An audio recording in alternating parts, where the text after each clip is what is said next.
बिस्मिल्लाहिर्रहमानिर्रहीम। अस्सलाम वालेकुम डियर स्टूडेंट्स। आज हमने एक्सरसाइज 3.8 स्टार्ट करनी है। क्वेश्चन नंबर 1 देखें। Check that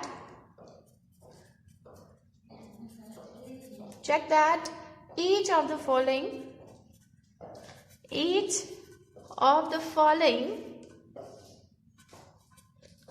equations written against the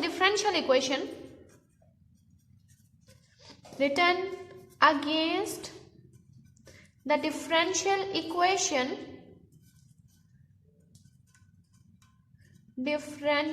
equation is its solution।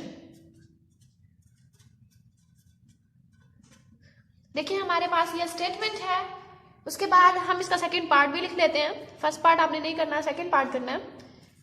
X square into 2x 2y plus 1 dy by dx minus 1 equals to 0 और साथ में सॉल्यूशन दिया हुआ है y square plus y plus constant of integration equals to constant of integration minus 1 by x. ठीक हो गया। अच्छा, पहले हम अपने क्वेश्चन को समझने की कोशिश करते हैं। Check that each of the following equations, कौन सी इक्वेशंस, जो ये इक्वेशंस दी हुई हैं, ठीक है, return against the differential equation. ये बेटा आपके पास डिफरेंशियल इक्वेशन है। डिफरेंशियल इक्वेशन कौन सी होती है? जिसमें आपके पास डेरिवेटिव इन्वॉल्व होता है, जो कि डिफरेंशिएबल होती है। ठीक है, मतलब ये आपके पास डिफरेंशियल इक्वेशन है और ये इसका सॉल्यूशन दिया हुआ है और हमने ये चेक करना है कि क्या हमारे पास यही इसका सॉल्यूशन है। ठीक है, तो अब सॉल्यूशन निकालने के लिए डिफरेंशियल इक्वेशन का हमें डिफरेंशियल इक्वेशन को इंटीग्रेट करना पड़ेगा। क्यों? क्योंकि देखिए ये आपके पास एक ऐसी इक्वेशन है जिसमें डेरिवेटिव इन्वॉल्व हो रहा है और जो इसका सॉल्यूशन दिया हुआ है उसमें डेरिवेटिव नहीं बल्कि कांस्टेंट ऑफ इंटीग्रेशन इन्वॉल्व हो रहा है। ठीक है, तो इसका मतलब अगर हम इसको इंटीग्रेट करें तभी हमारे पास ये आंसर आ सकता है। ठीक है, सी से हमें पता चल रहा है। तो हम इसको इंटीग्रेट करते हैं। इंटीग्रेट करने से पहले आप जो dy की मतलब y वाली टर्म्स सेपरेट कर लें और x वाली टर्म सेपरेट कर लें। ये आपके पास आ जाएगा x square 2y plus 1 dy by dx equals to -1 है, इक्वल की दूसरी साइड पे ले जाएं, ये आपके पास हो जाएगा पॉजिटिव। ठीक है, उसके बाद देखें ये dx यहाँ पे क्या हो रहा है, डिवाइड हो रहा है, राइट साइड पे ले जाए मल्टीप्लाई हो जाएगा x स्क्वायर 2y प्लस 1 साथ में dy इक्वल्स टू dx। यहां तक हो गया।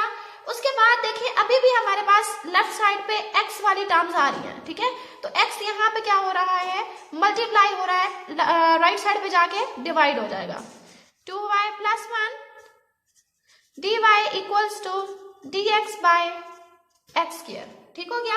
अब अगर जरा गौर से देखें तो ये आपके पास क्या बन गई है, सारी y वाली टर्म्स है, साथ में dy दिया हुआ है और ये क्या है, x वाली टर्म्स है राइट साइड पे। एक साइड पे y वाली टर्म्स हमने कर ली और एक साइड पे x वाली टर्म्स कर ली। ठीक है, अब हम क्या करते हैं, इंटीग्रल अप्लाई कर देते हैं। ठीक है, कांस्टेंट ऑफ इंटीग्रेशन लाने के लिए तो इंटीग्रल अप्लाई करें, बोथ साइड इंटीग्रल अप्लाई करना पड़ेगा। 2y plus 1 dy equals to integral of dx by x square. ठीक हो गया, यहां तक हमने कर लिया। उसके बाद देखिए हमारे पास यहाँ पे dy भी दिया हुआ है और dx भी दिया हुआ है, इसका मतलब हम इनको इंटीग्रेट कर सकते हैं। इंटीग्रेट करने के लिए आपको क्या करना पड़ेगा, पहले इंटीग्रेशन को सेपरेट करना पड़ेगा। 2 इज कांस्टेंट बाहर ले, y की इंटीग्रेशन करेंगे, फिर plus integral of 1 dy equals to integration. देखिए आपके पास डिनोमिनेटर में वैल्यू दी हुई है जिसकी पावर है और वेरिएबल है ये। ठीक है, वेरिएबल को आप न्यूमरेटर में लेके जाएं, इसकी पावर हो जाएगी नेगेटिव और ये dx। ठीक हो गया। अब हम इसको कर लेते हैं integrate to integral of y equals to, देखिए इंटीग्रल ऑफ y हमने लिया विद रिस्पेक्ट टू y, यहाँ पे वेरिएबल y था तो उसके साथ dy ही आना चाहिए था, तो आपके पास यहाँ पे आ जाएगा ये y स्क्वायर बाय 2, फिर plus integral of 1 equals to y equals to integral of x की पावर -2 इक्वल्स टू x की power -2 plus 1 divided by -2 plus 1। ठीक है, और प्लस कांस्टेंट ऑफ इंटीग्रेशन। देखिए बच्चों, हमारे पास लेफ्ट साइड पे भी इंटीग्रल था, राइट साइड पे भी इंटीग्रल था, लेकिन हमने कांस्टेंट ऑफ इंटीग्रेशन सिर्फ राइट साइड पे लगाना है एक्स वाली टर्म्स के साथ। ठीक हो गया? क्योंकि पहले जितने भी हम लोग क्वेश्चंस करके आ चुके हैं, वाई के साथ हम लोग कांस्टेंट ऑफ इंटीग्रेशन नहीं लगाते होते थे, हम एक्स के साथ लगा रहे थे। अब भी आपने सिर्फ राइट साइड पे जाके एक्स के साथ लगाना है। अब ये 2 से cancel out, y square plus y equals to x की power -1 by -1 plus constant of integration, y square plus y equals to -1 by x plus constant of integration, और इसको आप लिख लें y square plus y equals to c -1 by x, और ये आपके पास required result आ गया। तो मतलब यहां से हमने चेक कर लिया कि ये जो डिफरेंशियल इक्वेशन थी, इसका ऑब्वियसली यही आपके पास सॉल्यूशन है। ठीक हो गया? नेक्स्ट हम करते हैं, नेक्स्ट आपने करना है फोर्थ पार्ट। फोर्थ पार्ट देखिए, उसमें आपके पास डिफरेंशियल इक्वेशन दी हुई है 1/x dy by dx minus 2y equals to 0, और इसका सॉल्यूशन दिया हुआ है y equals to c e की पावर x स्क्वायर।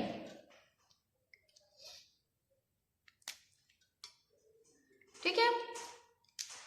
अब हम क्या करेंगे, हम तो पहले इसको अरेंज कर लेते हैं डिफरेंशियल इक्वेशन को, फिर उसका इंटीग्रल ले लेंगे, हमारे पास ये आंसर आ जाएगा। ठीक है?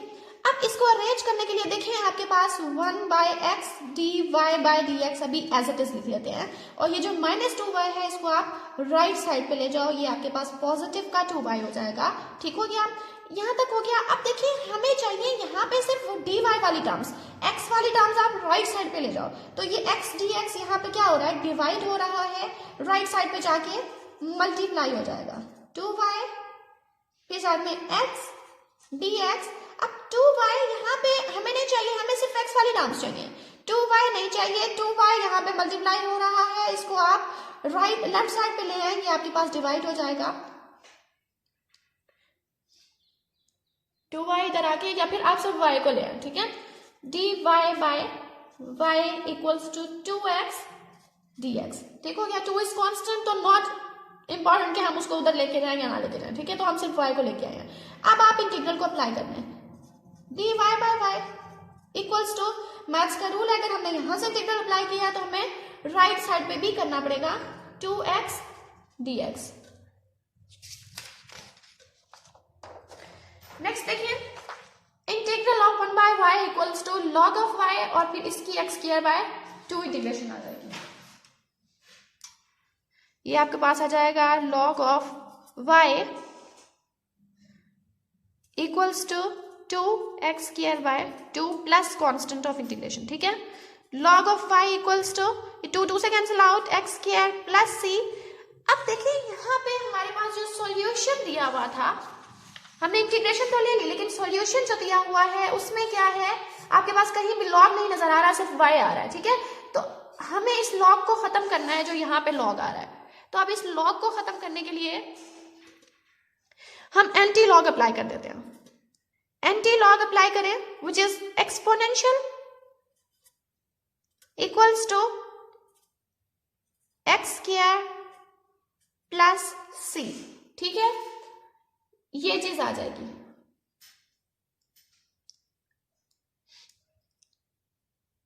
फिर आगे हम इसको करते हैं,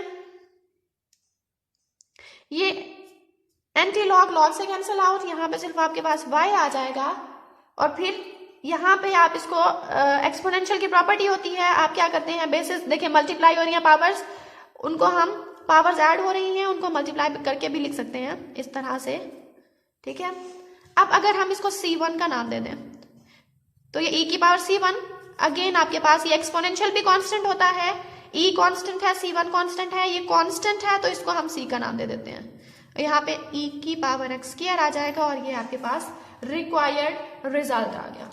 ठीक है? अब हम नेक्स्ट पार्ट करते हैं।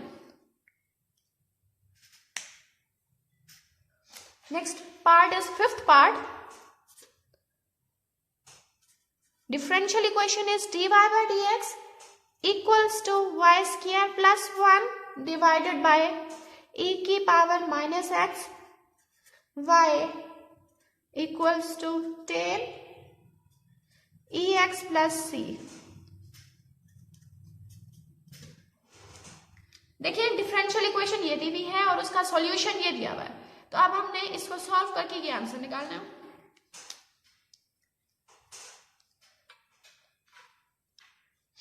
y वाली टर्म्स को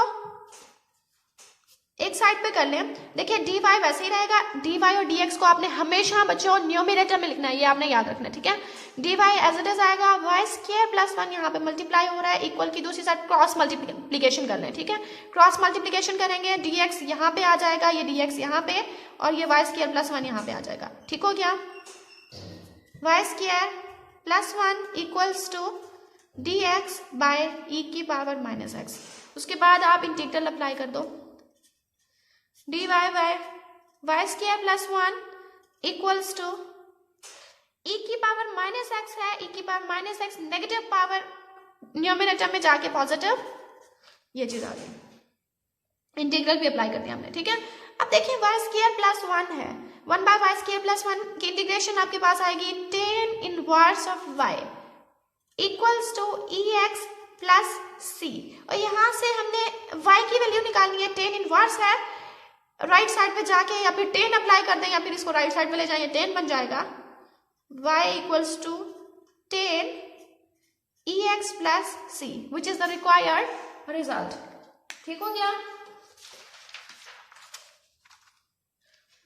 ओके बच्चों, आपने सिर्फ फर्स्ट क्वेश्चन के यही पार्ट्स करने थे, नेक्स्ट इंशाल्लाह ताला हम क्वेश्चन नंबर 2 कल करेंगे। अल्लाह हाफिज।